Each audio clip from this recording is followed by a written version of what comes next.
Ask hunters what the most reliable rifle brand is, and a lot of them are gonna say Tikka. And it's easy to see why. Smooth actions, lightweight, super accurate. These things have built a reputation that is almost bomb-proof. But unfortunately, these things aren't perfect. So in this video, we're gonna go over some of the complaints that I have had with Tikka. If you are a Tikka owner yourself, you may agree or disagree with me. If you were on the fence like I was, maybe this video will help you. But either way, let's get into it.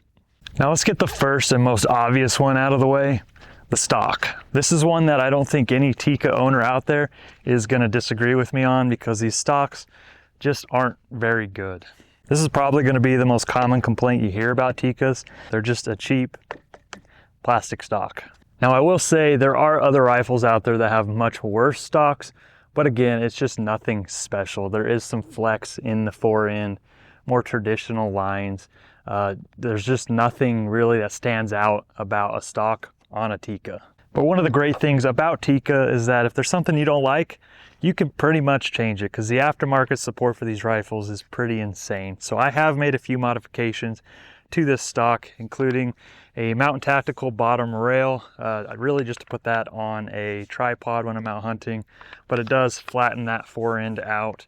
I also changed out the grip, something a little more vertical. It's a lot more comfortable to hold now. Those are two fairly inexpensive modifications I've made. There's a lot more that I could do to this thing, but I wanted to force myself to hunt with the overall factory stock, because you can also just take the whole thing off and replace it entirely. And that's been one of my favorite things about Tikka, is the fact that you can change just about anything. Again, I probably will continue to make some changes, but speaking about the stock, there is another part of it that I have changed out as well, and that leads us to complaint number 2. Now this is technically part of the stock as well, but I wanted to include it as its own separate section, because some guys are going to find this stock perfectly adequate. It's going to be just fine for them.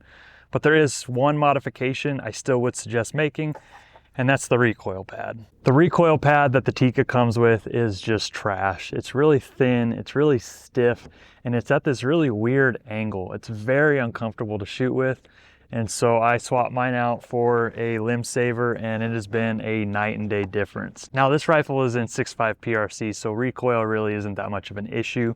But even then, just changing out to this new recoil pad, it has made it so much more fun to shoot, because again, this just really wasn't that comfortable.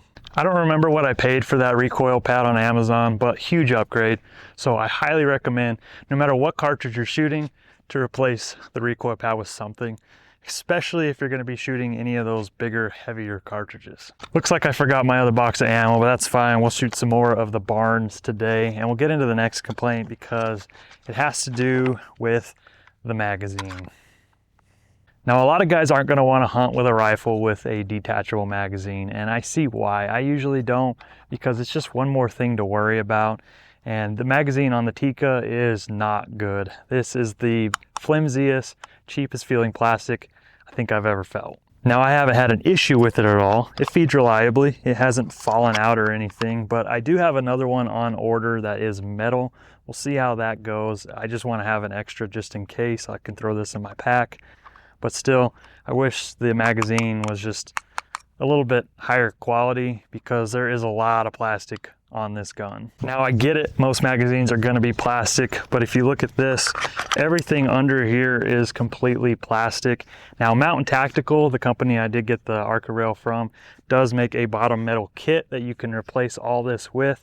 I may end up doing that in the future, but I kind of wanted to wait and see if I'm going to replace the stock first before I go ahead and replace everything on here.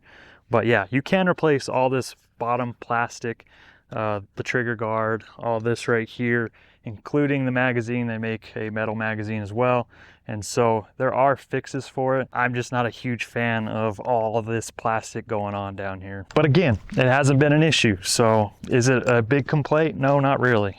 Grab our hearing protection. Let's shoot this thing.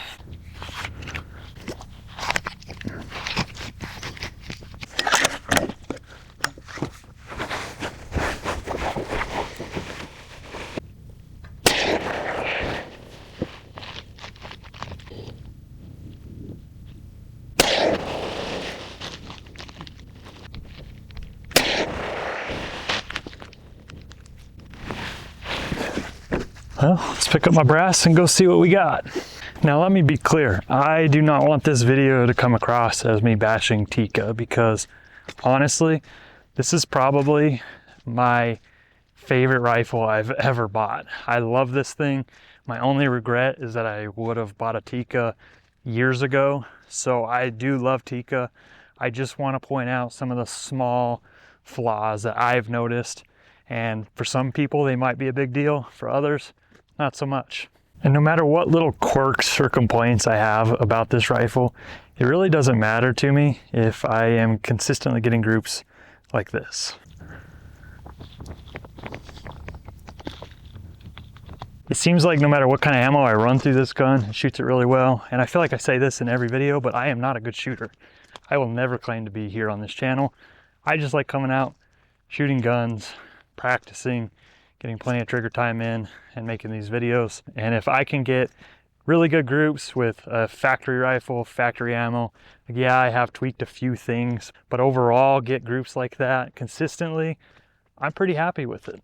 Now my next complaint is one that I have about pretty much everything, and that's the price tag.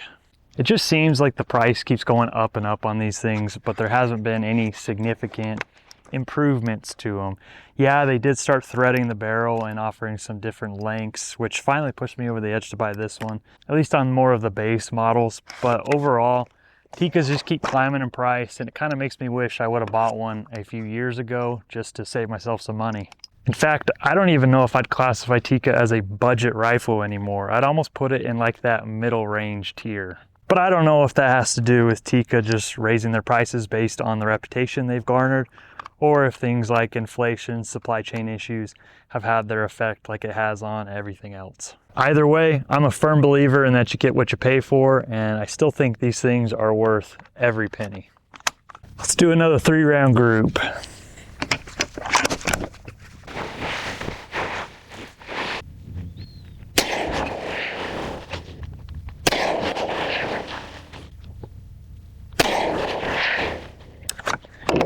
Now that looks like a really good group. Let's go check it out.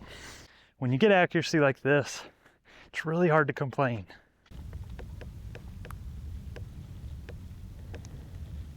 Now my last complaint might actually be a benefit to some people, a complaint to others depending on who you are, and that is aftermarket dependency. Like I've been mentioning throughout this whole video, these rifles are extremely customizable, which I really like.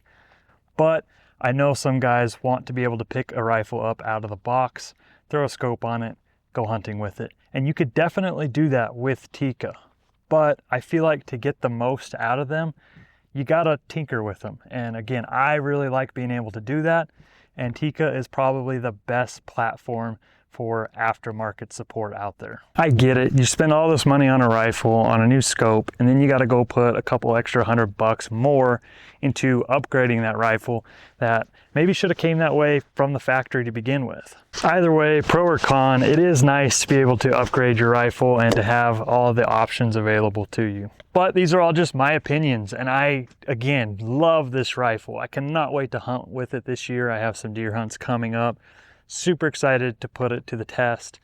But I want to hear from you guys. Do you agree with some of my complaints? Or are there some that I forgot about? Let me know down below in the comments. Thank you guys so much for watching this video. We'll catch you in the next one.